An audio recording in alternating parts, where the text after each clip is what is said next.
Lebih baik pulang nama daripada gagal di medan tugas.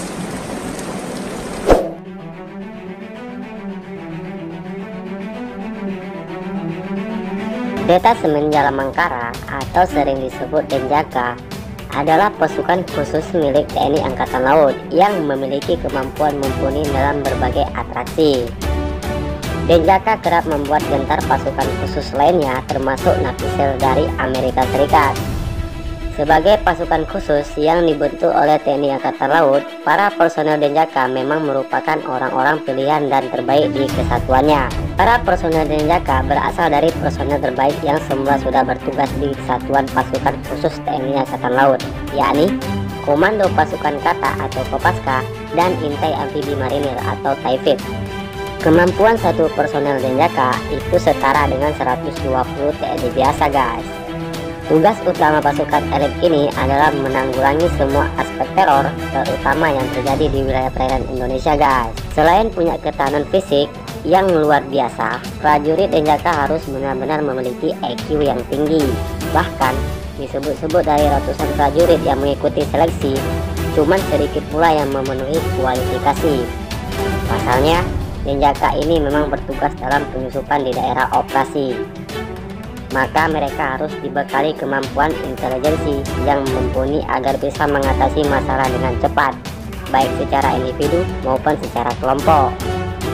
Saat proses pendidikan pun, calon anggota Denjaka hanya mendapatkan teori di dalam kelas itu 20%.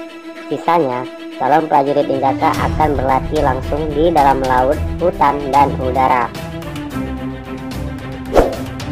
Latihan keras dan mengancam nyawa saat berlatih di laut, calon prajurit Denjaka ini harus bisa mengatasi terpaan ombak yang biasanya menghanyutkan perahu para nelayan dalam kondisi kaki dan tangan terikat. Latihan pun biasanya dilakukan di Laut Banyuwangi.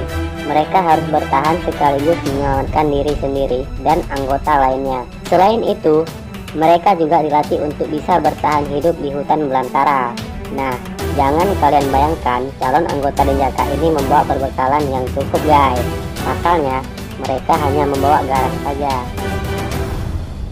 Mereka pun benar-benar harus mencari sendiri di dalam hutan untuk keperluan makan dan minum. Biasanya, proses pelatihan di hutan ini dilakukan di alas Purwo.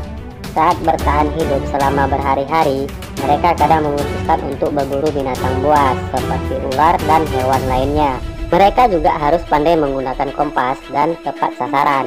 Proses pelatihan menggunakan kompas akan dilakukan di Banyuwangi sampai ke Surabaya. Selain pelatihan di laut dan darat, prajurit Denjaka juga harus melakukan pelatihan di udara, bukan pada siang atau sore hari. Calon prajurit Denjaka saat pelatihan harus melakukan terjun bebas di malam hari. Selain penguasaan ilmu bertempur, Denjaka juga dibekali ilmu kejiwaan dan analisa situasi khusus. Sebelum melancarkan serangan, biasanya diajukan tim pendahulu yang bertindak sebagai negosiator dengan teroris. Tak hanya itu, para negosiator juga bertugas membaca kemampuan, kekuatan, tipu muslihat sekaligus kelemahan teroris.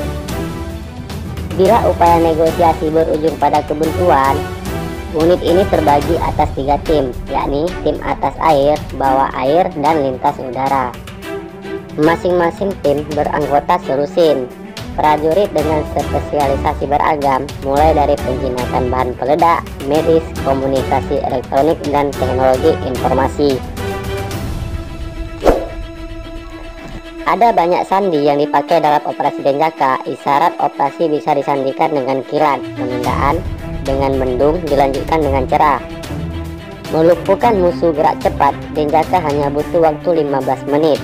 Waktu yang dibutuhkan oleh ketiga tim serbu Denjaka sejak masuk ke lokasi sasaran, menggelar serangan dadakan hingga evakuasi personel biasanya tak lebih dari 15 menit. Tak hanya itu, operasi anti teror dan anti sabotase Denjaka dapat pula dilibatkan dalam operasi rahasia berdasarkan perintah langsung Panglima TNI. Meski begitu, keberadaan satuan ini terkesan dirahasiakan. Bahkan penugasannya pun acap, tak diakui ataupun tercatat resmi oleh Markas Besar Tentara Negara Indonesia.